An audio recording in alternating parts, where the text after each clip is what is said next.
चलिए स्टूडेंट्स, आज की क्लास में हम लोग सॉल्व करने वाले हैं द्विघात समीकरण। सबसे पहले हम लोग चलिए रिवाइज कर लेते हैं। उसके बाद आज की क्लास में हम लोग इंपॉर्टेंट जो भी क्वेश्चंस हमारे द्विघात समीकरण के हैं, आज की क्लास में हम लोग इन्हीं क्वेश्चंस को सॉल्व करने वाले हैं। तो चलिए स्टूडेंट्स, हम लोग सबसे पहले रिवाइज कर लेते हैं। तो स्टूडेंट्स, इसके पहले की क्लास में हमने पढ़ा दो चर वाले रैखिक समीकरण युग्मों के बारे में हमने पढ़ लिया है। दो चर वाले रैखिक समीकरण युग्म, और इसके पहले की क्लास में हमने स्टडी किया बहुपद। तो बहुपद को आप लोग याद करिए। समझिए, हमारे पास कोई भी बहुपद है और ये जो बहुपद है द्विघात बहुपद है। तो समझिए, हमारे पास P of X is equal to कोई द्विघात बहुपद है A X square plus B X plus C. तो ये जो हमारा द्विघात बहुपद है, इस द्विघात बहुपद में अगर हमारा P of X is equal to 0 हो जाए, तो इस केस में ये जो हमारा द्विघात बहुपद होता है, जब हमारा P of X is equal to 0 होता है, यानी कि A X square plus B X plus C is equal to 0, यही जो हमारा समीकरण होता है, यही कैसा समीकरण कहलाता है? द्विघात समीकरण कहलाता है।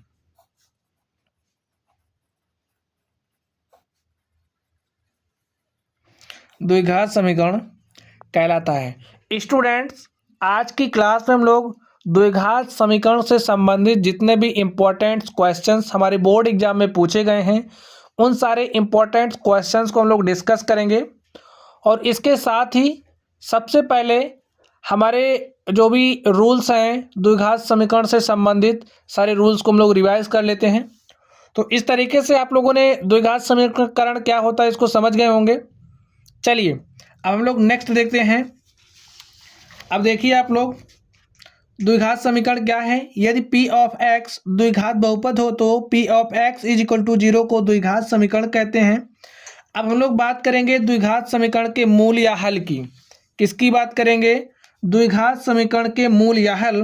तो आप समझिए, ये हमारा द्विघात समीकरण है और ये जो हमारा द्विघात समीकरण है, इसके जो मूल हैं, इसके मूल क्या हैं? अल्फा और बीटा हैं। द्विघात समीकरण है तो इस पर हमें दो ही मूल मिलेंगे। कितने मूल मिलेंगे? दो मूल मिलेंगे। अगर हमारा त्रिघात समीकरण होता है तो हमें तीन मूल मिलते हैं। तो चलिए हम लोग देखते हैं। यहाँ पर समझिए, ये जो हमारा द्विघात समीकरण है, इसके दो मूल अल्फा और बीटा हैं। तो हम लोग मूलों का योग निकाल लेते हैं। देखते हैं मूलों का योग क्या हो जाएगा। मूलों का योग हमारा क्या होगा? अल्फा प्लस बीटा, यही मूल है, तो इनका योग क्या हो जाएगा? Alpha plus beta. तो अल्फा प्लस बीटा क्या हो जाएगा? माइनस बी बाई ए। यानी कि इसको हम लोग लिख सकते हैं, देखिए, माइनस टाइम्स ऑफ एक्स का गुणांक बटे में एक्स स्क्वायर का गुणांक।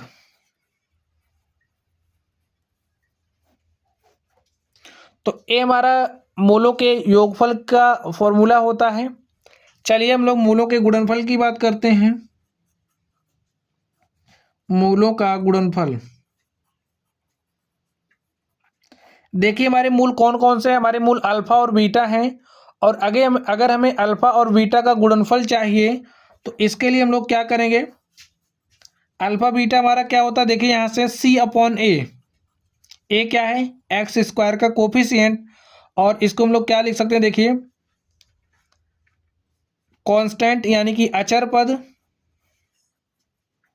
बटे में क्या हो जाएगा? एक्स स्क्वायर का गुणांक, एक्स स्क्वायर का गुणांक। तो ये हमारा क्या होता है? मूलों का गुणनफल होता है।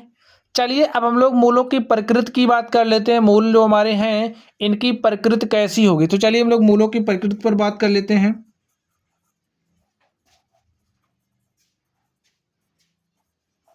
मूलों की प्रकृति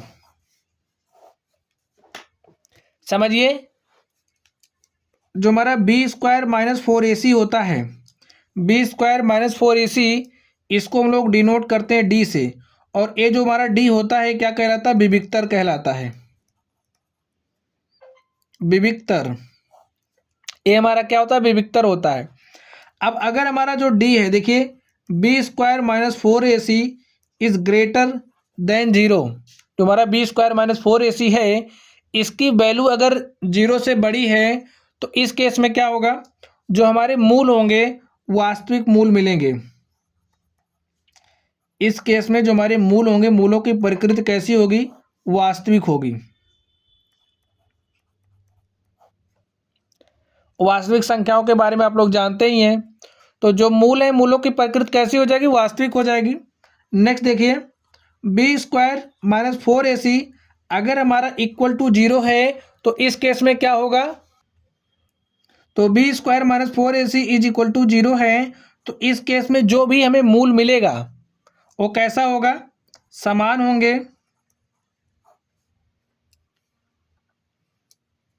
कैसे होंगे, वास्तविक और समान होंगे।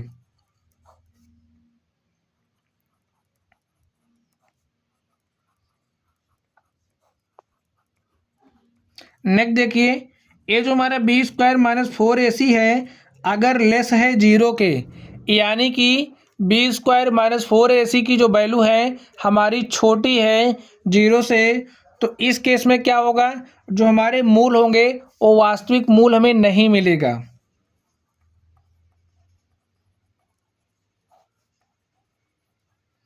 वास्तविक मूल नहीं मिलेंगे।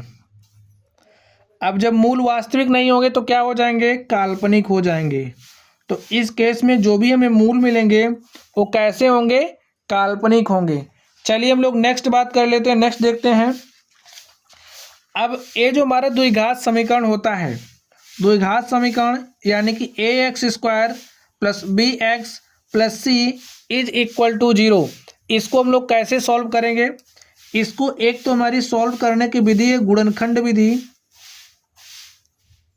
गुणनखंड विधि से ये जो हमारा समीकरण है इसके मूलों को हम लोग निकालेंगे। एक्स की वैल्यू अगर हमें निकालनी है तो हम लोग गुणनखंड विधि से निकालेंगे। दूसरी हमारी विधि क्या है, श्रीधराचार्य विधि है। श्रीधराचार्य फॉर्मूले का यूज करके भी हम लोग यहाँ से एक्स की वैल्यू निकाल सकते हैं। तो श्रीधराचार्य विधि, इसमें श्रीधराचार्य विधि में हमारा क्या होता है, इसके लिए हमारा जो फॉर्मूला होता है x इज इक्वल टू होता है minus B plus minus under root B square minus 4ac upon में 2a। अभी हम लोग क्वेश्चंस में इस फॉर्मूले को अप्लाई करना भी सीखेंगे। गुणनखंड विधि से ये जो हमारा समीकरण है, द्विघात समीकरण है, इसके हल को भी हम लोग निकालेंगे। और हमारा एक नेक्स्ट विधि होता है वज्र गुणन विधि। वज्र गुणन विधि, इन्हीं विधियों का यूज करके हम लोग इस द्विघात समीकरण से x का मान निकालेंगे, यानी कि इसके जो मूल हैं उसको प्राप्त करेंगे। तो चलिए हम लोग नेक्स्ट चलते हैं। इतनी बात आप लोग समझ गए होंगे। चलिए नेक्स्ट देखिए, आप लोग समझिए, अगर हमें द्विघात समीकरणों के जो मूल हैं वो दिए हों, समझिए हमें मूलों का योग दिया है तो मूलों का गुणनफल दिया है, तो इस केस में हम लोग द्विघात समीकरण को कैसे बना सकते हैं ये भी आप लोग समझ लीजिए। अगर हमें द्विघात समीकरणों के मूलों का योग दिया है, मूलों का योग यानी कि हमें अल्फा प्लस बीटा दिया है, मूलों का गुणनफल दिया है अल्फा बीटा, तो इस केस में जो हमारा द्विघात समीकरण होगा, द्विघात समीकरण हमारा क्या हो जाएगा, देखिए X square minus times of मूलों का योगफल, मूलों का योग इनटू में एक्स प्लस मूलों का गुणनफल, मूलों का गुणनफल। और इस तरीके से देखिए हमारा क्या हो जाएगा, X square minus times of मूलों का योगफल क्या हो जाएगा, अल्फा प्लस बीटा इंटू में X plus alpha beta is equal to 0।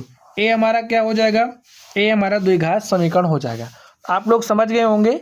अगर हमें मूलों का योग दिया है या फिर हमें दोनों मूल पता है तो हम लोग मूलों का योग निकाल लेंगे, मूलों का गुणनफल निकाल लेंगे और इस फॉर्मूले का यूज़ करके द्विघात समीकरण को भी हम लोग निकाल लेंगे। तो चलिए स्टूडेंट्स, अब हम लोग उन इम्पोर्टेंट क्वेश्चंस की तरफ चलते हैं। एक क्वेश्चंस आपके लिए बहुत ही इम्पोर्टेंट है, एक क्वेश्चंस आपके एग्जाम में पूछे गए हैं, सारे बोर्ड एग्जाम में पूछे गए हैं। क्वेश्चंस को लाइटली नहीं लेना है आपको। चलिए हम लोग क्वेश्चन को सॉल्व करते हैं। देखिए हमारा पहला क्वेश्चन क्या है, निम्नलिखित में से कौन सी द्विघात समीकरण है। अब आप लोग इन समीकरणों को देखिए और देख करके बताइए इनमें से कौन सा समीकरण हमारा द्विघात समीकरण है। ऑप्शंस देखिए, ऑप्शन नंबर ए हमारा है X square minus 3√x plus 2 is equal to 0, X plus 1/x is equal to X square plus 1/x square is equal to 5, 2x square minus 5x is equal to x minus 1 का whole square. तो आप लोग सोचिए और सोच करके बताइए इनमें से कौन सा हमारा द्विघात समीकरण है। अब आप लोग यहाँ पर देखिए, हमारा ऑप्शन नंबर ए क्या द्विघात समीकरण है? नहीं है। इसको आप कंपेयर करिए किससे, ax square plus bx plus c is equal to 0 से। तो यहाँ पे एक्स स्क्वायर है हाँ, लेकिन यहाँ पे क्या है, √x है। क्या है? √x है। तो ये हमारा क्या है, द्विघात समीकरण नहीं है। क्योंकि अभी हमने सीखा कि अगर हमारे पास कोई द्विघात बहुपद है, समझिए हमारे पास p of x is equal to इस तरीके से है ax square plus bx plus c। अब हमारा p ऑफ x क्या हो जाए, 0।